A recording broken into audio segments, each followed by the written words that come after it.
اوپر والا کمرہ۔ آمنہ اپنے والدین کے انتقال کے بعد خاندانی گھر میں اکیلی رہ رہی تھی۔ پڑوس پرسکون تھا، مگر ایک شام کچھ بدل گیا۔ جیسے ہی وہ کام سے گھر آئی، اس نے اوپر کی کھڑکی کی طرف دیکھا۔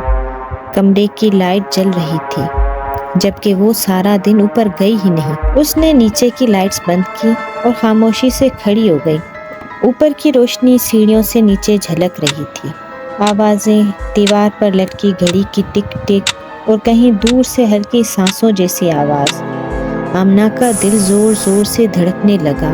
اس نے پکارا، کیا کوئی ہے وہاں؟ کوئی جواب نہیں آیا، بس پرانے فرش کی چرچراہٹ۔ اس نے کچن سے ایک چھری اٹھائی اور دبے قدموں اوپر چڑھنے لگی۔ ہر قدم پر لکڑی چیخی۔ اوپر کا ہال عجیب سرد تھا۔ اس کا کمرہ آدھا کھلا تھا۔ اس نے دھیرے سے دروازہ دھکیلا۔ اندر کچھ بھی نہیں، بس میز، بستر اور وہی لیمپ جو جل رہا تھا۔ آمنہ نے کانپتے ہاتھوں سے لیمپ بند کیا اور نیچے واپس جانے لگی۔ لیکن جیسے ہی وہ آخری سیڑھی پر پہنچی، اوپر کی لائٹ پھر سے جل گئی۔ اس نے مڑ کر نہیں دیکھا، بس سیدھا باہر نکلی، دروازہ بند کیا اور پھر کبھی اس گھر میں رات نہیں گزاری۔ اس کہانی سے سبق یہ ملتا ہے کہ ہر بار خوف وہم نہیں ہوتا۔